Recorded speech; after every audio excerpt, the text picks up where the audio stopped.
Hello students. तो आ गए हम इंग्लिश की सीरीज लेके। ठीक है, तो हमारी साइंस की तो चली रही थी, लेकिन इंग्लिश का मैंने देखा कि बहुत सारे कमेंट्स आ रहे हैं कि लाओ इसकी भी प्रैक्टिस सेट्स, तो हमने लाया है। होप कि आपको पसंद आएगा, आपको चीज़ें समझ में आएंगी। और ये हमारा पीवाईक्यू क्वेश्चंस ही है, और हम और भी पीवाईक्यू क्वेश्चंस आपके लिए लाएंगे ताकि आपको हेल्प हो सके। हमारी तरफ से जो होगा वो आपको हेल्प हो सके, और आप खुद से भी अपनी तैयारी करते रहना, क्योंकि एग्ज़ाम क्रैक करना ज़्यादा इम्पॉर्टेंट है।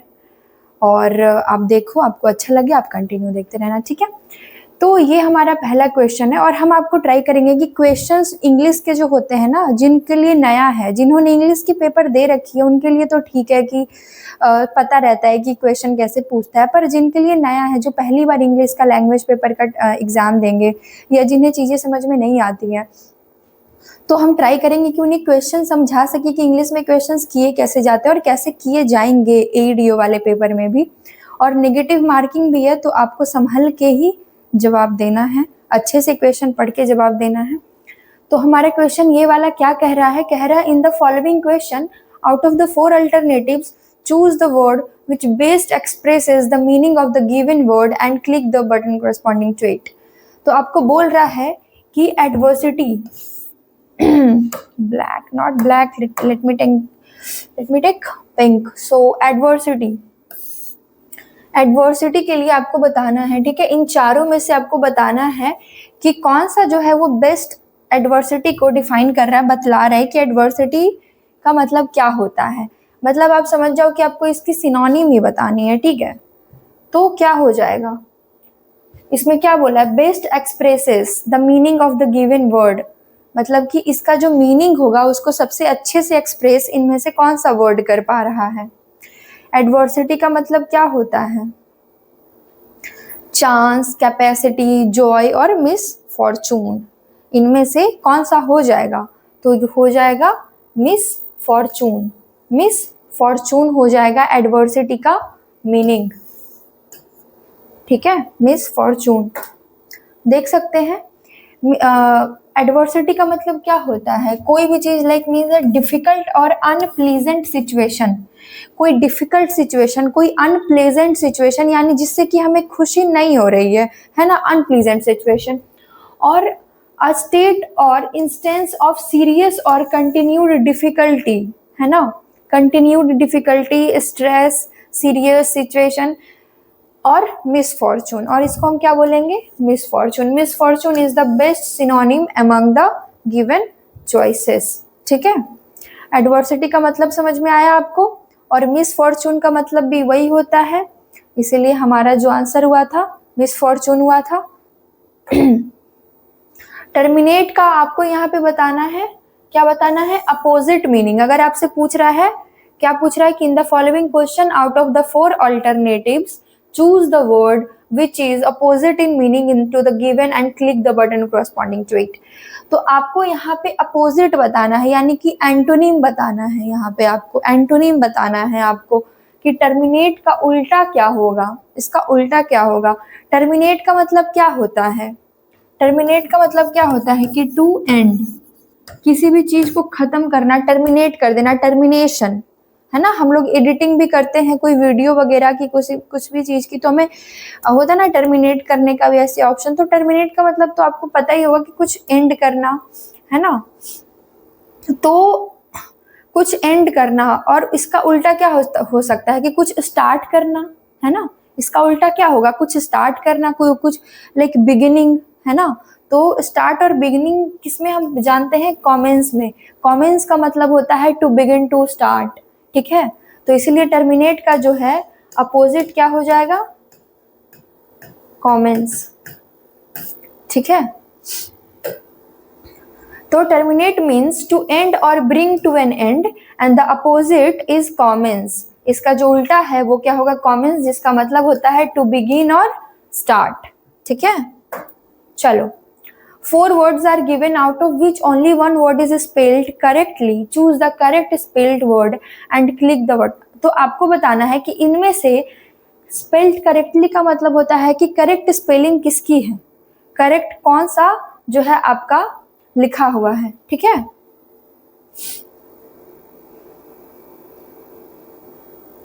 बताओ। क्यूटेंसेंस होगा, क्यूटेसेंस होगा, फिर क्वेंटेंसेंस होगा, या फिर क्वीटेसेंस होगा? क्या हो जाएगा इसका answer?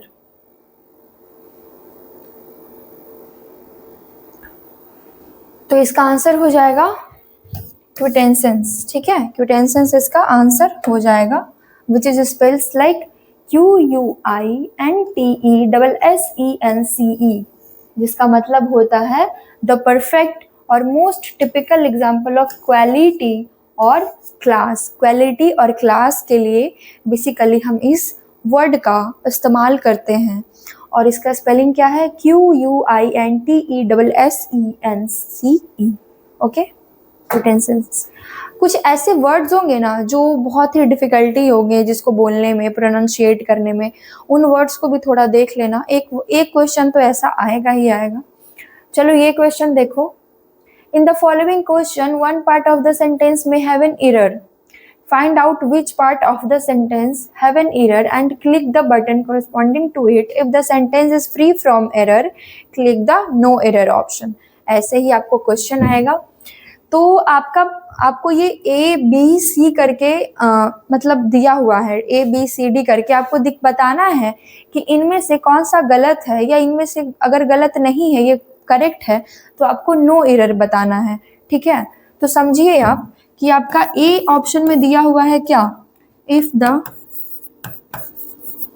The farmer got a washing machine, if the farmer got a washing machine. ठीक है, दूसरे में आपका क्या दिया हुआ है? दूसरे में आपका क्या दिया हुआ है? His wife can।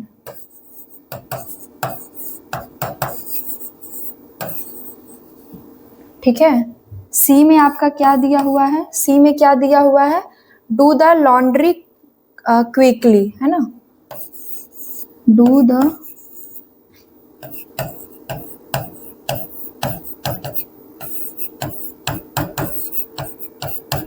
क्विकली। ठीक है, फोर्थ आपका क्या दिया हुआ है, यानी कि डी में क्या दिया हुआ है? No error.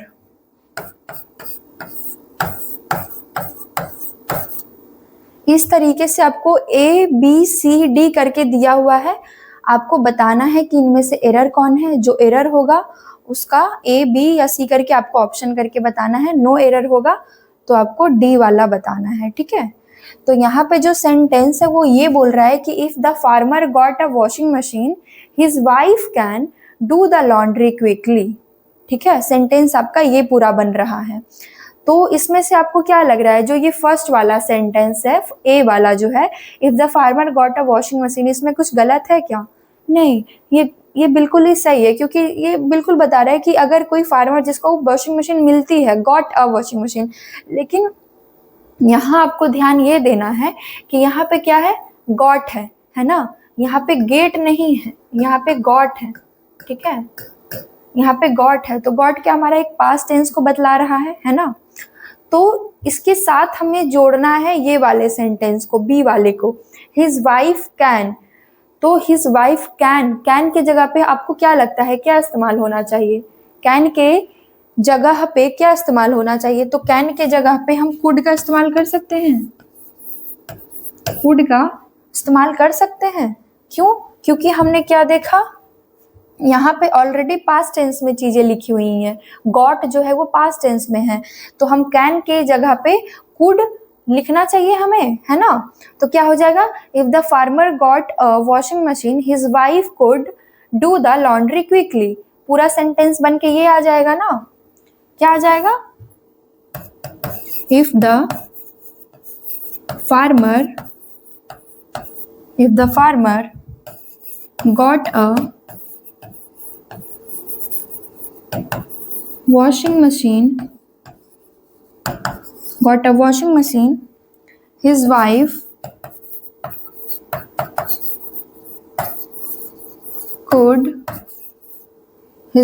could do the laundry quickly, ठीक है। ये पूरा सेंटेंस आपका बनके तैयार होगा, है ना। तो इसलिए इसमें हमारा एरर कौन सा हो गया, तो इसमें हमारा जो एरर है वो हमारा बी वाला हो गया, क्योंकि हमने क्या देखा, बी ऑप्शन में हमने कैन के जगह पे कुड को हमने फिट करा है ना, तो कैन जो लिखा हुआ था वो तो गलत था, तो इसलिए हमारा यहाँ पे एरर क्या हो गया, बी हो गया, तो हमने बी को टिक किया, ठीक है। चलो, they had often heard about the ship they have to travel on। तो ये भी आपका वही है, आपको एरर बताना है इसमें भी। तो हमारा पहला सेंटेंस क्या है, पहला है they had often heard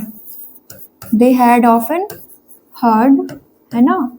दूसरा क्या है हमारा, about the ship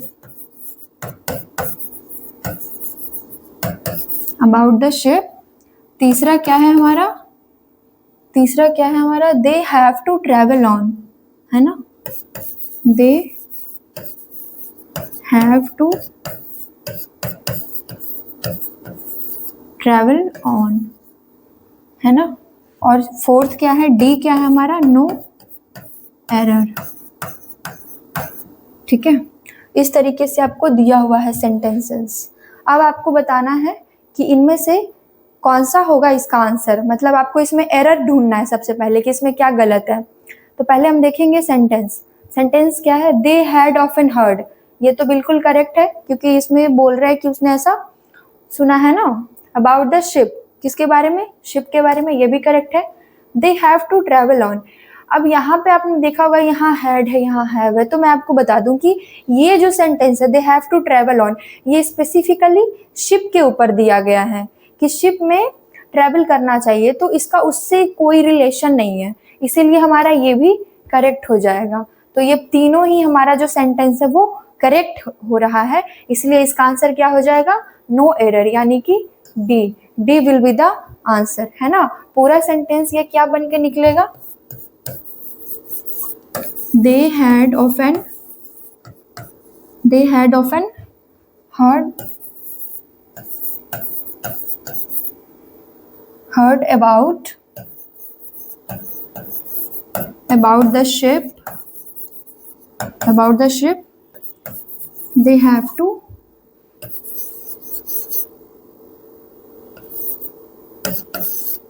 travel on, ठीक है।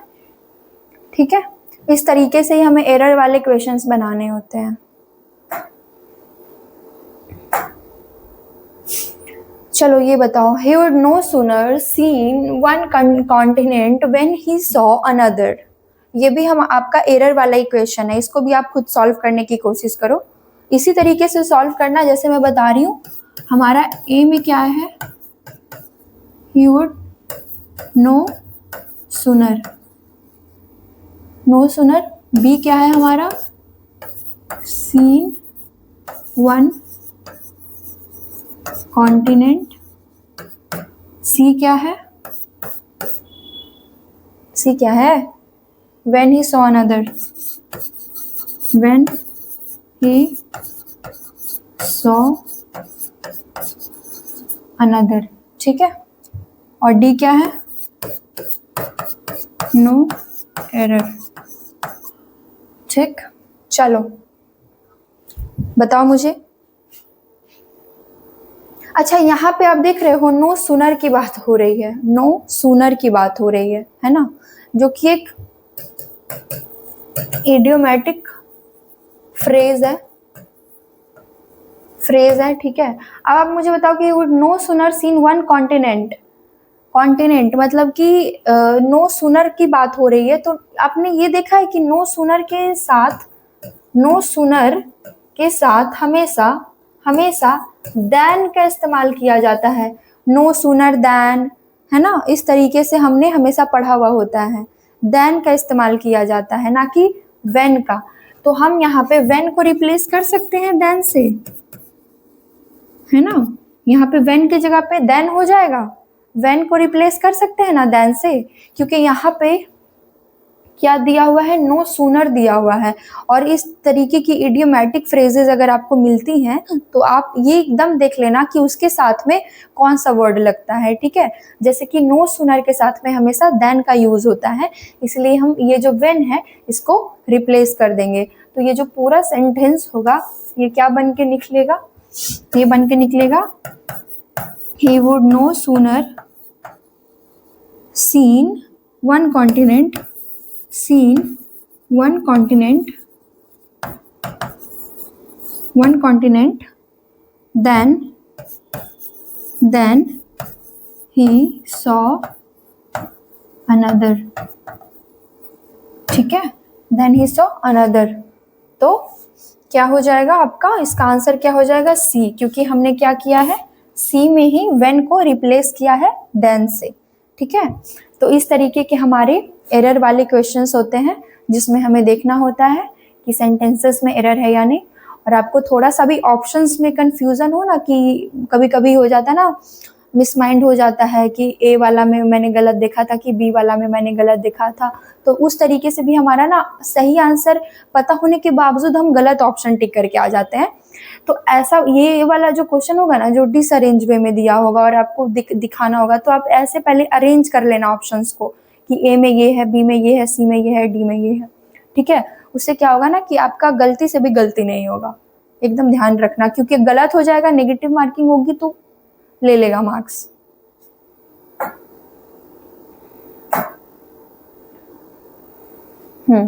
ये क्वेश्चन देखो, the sentence given with the blanks are to be filled with an appropriate words. 4 alternatives are suggested for each question, and for each question choose the correct alternative and click the button corresponding to it। आपको ये blank को fill करना है, इसको fill करना है आपको कि यहाँ पे क्या होगा, क्वेश्चन क्या है, यहाँ पे जो सेंटेंस है वो क्या है। The ship with its crew gone to the bottom of the sea, मतलब कि अपने क्रू के साथ जो शिप है वो सी के बॉटम तक जा रहा है। तो यहाँ पे क्या होना चाहिए, क्या होना चाहिए यहाँ पे बताओ। सबसे पहली बात कि यहाँ पे हैव नहीं होगा। हैव क्यों नहीं होगा, क्योंकि ये सिंगुलर है। जो सेंटेंस में है, जो सेंटेंस में है वो आपका एक सिंगुलर एक्सिलरी वर्ब का तलाश कर रहा है, और जो हमारा हैव है वो प्लूरल के साथ लगता है। आर भी नहीं होगा, आर भी नहीं होगा, तो हमारा बचा क्या, हैज होगा, because it's a singular auxiliary verb, और यही हमारा यहाँ पे पुट होगा, ठीक है, यही हमारा यहाँ पे पुट होगा, ठीक है। तो आपको जब आप थोड़ी भी इंग्लिश देखे होगे तो आपको ये समझ में आया होगा कि किस तरीके से जो है ना वर्ड्स पुट होते हैं, वो आपको खुद ही माइंड में ना आंसर चलने लगेगा फिल इन द ब्लैंक्स वाले क्वेश्चन में कि क्या यहाँ पे होना चाहिए। वो पढ़ते पढ़ते प्रैक्टिस करते करते ना वो हो जाता है माइंड में, लेकिन आपको फिर भी ग्रामेटिकली देखना है कि कहाँ पे सिंगुलर है, कहाँ पे प्लूरल है, कहाँ पे आपसे जो है नाउन पूछ रहा है या प्रोनाउन पूछ रहा है, या कौन सा वर्ब कैसे, वो आपको थोड़ी बहुत चीज़ें ना ध्यान में रखनी होंगी ताकि हमारा जो आंसर है वो बिल्कुल ही सही हो जाए। The peon respectively asked if he, चलो ये बताओ, if he क्या हो जाएगा यहाँ पे, may, might, can, will। अच्छा ये देखो, the peon respectively asked, यहाँ पे asked है, यहाँ पे will होगा क्या, asked है, यहाँ पे asked पूछ रहा है। अगर ये डायरेक्ट सेंटेंस होता ना, डायरेक्ट वो स्पीच वाला सेंटेंस होता तो हम लगा सकते थे, लेकिन यहाँ पे अगर हम इसको इनडायरेक्ट में चेंज करते हैं, तो ये हमारा यहाँ पे क्या हो जाएगा, ये तो नहीं होगा, ना ये होगा ना ये होगा, ये हमारा माइट हो जाएगा। क्या हो जाएगा, माइट, ठीक है, माइट हो जाएगा, ठीक है। क्यों, क्योंकि ऑलरेडी यहाँ पे क्या पूछा है, बोला है आस्क्ड, यानी कि पास्ट टेंस को यहाँ पे आपको परफॉर्म कर रहा है, ठीक है।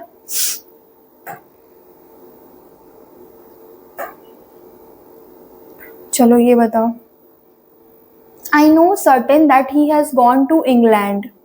I know certain that, I know के साथ क्या लगना चाहिए, विथ तो बिल्कुल नहीं लगेगा, और बाय, ये दोनों नहीं लगेगा, क्योंकि ऐसे ही आपको समझ में आ रहा है कि I know, with, I know, by, इस तरीके के सेंटेंसेस मोस्टली नहीं देखे जाते हैं, तो ये तो नहीं होगा। ऑफ होगा या फॉर होगा, तो इन्हीं दोनों में से कोई एक आंसर होगा। यहाँ पे ऑफ भी हो सकता है, I know of certain things, mostly मुझे ऑफ लग रहा है। I know of certain that he has gone to England, और फॉर भी हो सकता है, ठीक है, ऑफ भी हो सकता है और फॉर भी हो सकता है, ठीक है, ये दोनों ही हो सकता है, ऑफ भी हो सकता है और फॉर भी हो सकता है। एक काम करते हैं, आज हम यहीं तक छोड़ते हैं, क्योंकि इसके आगे जो क्वेश्चंस है ना, उसमें आपको चीज़ें और भी समझानी है। तो आज हमने जितना समझा उतना सही है। आप देखो, आप कमेंट्स करो कि आपको और चाहिए अगर ऐसे सेट्स, तो मैं और लेकर के आऊँगी, और लंबे लंबे फिर हम सीरीज़ लाएंगे अगले दिन से, और उसमें कि सारा आपका जो है प्रैक्टिस हो जाएगा। हमने अभी देखा नो एरर वाले देखे हमने क्वेश्चंस, अभी हम फिर कॉम्प्रिहेंशन वाले भी देखेंगे कुछ, और कुछ हम सेंटेंस अरेंजमेंट वाले भी देखेंगे, वन वर्ड सब्स्टिट्यूशन वाले भी देखेंगे। वो सारे क्वेश्चंस आने वाले हैं, बहुत अच्छे से ऑलरेडी सब रेडी है, बस आप बोलो और आपको मिलेगा। और आपको कोई भी डाउट्स हो, कोई भी आप और भी किसी टॉपिक पे आपको चाहिए होगा कि नहीं बता दीजिए, या फिर कोई वीडियो, तो आप हमें डीएम कर सकते हो इंस्टा पे, चंद्रमणि IAS अकेडमी पे, ठीक है। और आप देखो और आप बताओ कि आपको अगर और सीरीज चाहिए तो हम बिल्कुल आपके लिए लेकर के आएंगे, ठीक है। तो आज हमारा यहीं पे एंड होता है, एंड थैंक्स फॉर वॉचिंग, फिर मिलते हैं।